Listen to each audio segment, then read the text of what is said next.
this one's about less and fewer. Now, that's really just the example I'm picking. I'm going to be talking about less and fewer and their use in English, but really there's a much wider purpose I'm talking to here. What I really want you to understand is that it's my belief that you can do language, if you like. I put that so well. You can speak well. It's within your capabilities of speaking well. Now, some people say to me, "Oh, Lloyd, you're so pedantic, you're so picky. What does it matter whether I say less or fewer? It's the same." Well, maybe it isn't. For those of you who are a little confused about the distinction between less and fewer, let me explain. Less means not as much in terms of quantity. So, for instance, I might say, how much wine would you like in your glass? I would like less than you poured last time, because wine is infinitely divisible. You could have a tiny amount, a great amount, whatever. Whereas fewer refers to the numbers of things. How many people are coming to your party? Fewer than last year. You see, because it's not less than last year.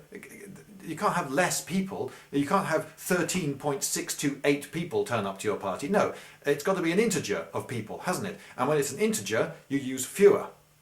Now, you may have noticed that in those example sentences, I also used the words much and many. And I did that deliberately because some people say to me, "Lloyd, I can't be bothered to stop mid-sentence and think, now then, is this an infinitely divisible quantity, or is this something which is only expressible in integers logically?" No, I just want to say what I want to say, so I just say less all the time, or fewer, or whichever comes to mind first. You know, I can't be bothered to stop and think. You don't have to. You don't have to, and I know you don't have to, because you never make the same mistake with much and many, do you? You don't say, "How many wine would you like in your glass?" How much people are coming to your party? Doesn't that sound instantly wrong to you? Doesn't that grate on you? If you heard someone say to you, "How much people are coming to your party?" wouldn't you assume that they're not a native English speaker, or that they're a bit dim? But people never make that mistake, and yet they're having to do they're having to process the information in their head, aren't they? Some subconscious part of their brain is having to think, now then, is this an infinitely divisible quantity, or is this amount only expressible in integers?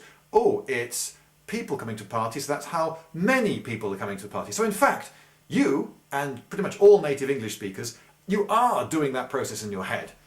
And yet you don't do it for less and fewer. But you could, very, very quickly. You've already got that little brain module that's doing that little function. So all you need to do is train it to do the same thing with less and fewer. And it doesn't take very long.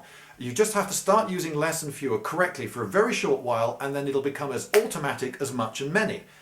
And then you will sound considerably more articulate and clever to people who are aware of the rule.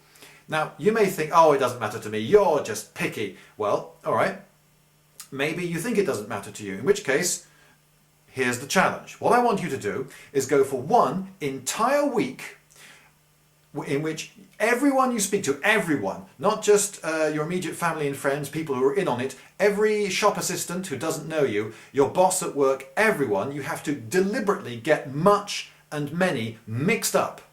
And if you can do that without at any point feeling at all stupid or embarrassed, then fair enough, I'll accept that to you it really doesn't matter whether you're saying how much people came to your party or how many wine would you like to pour. But when you say less when you mean fewer, to me, that's how stupid you sound. Good luck.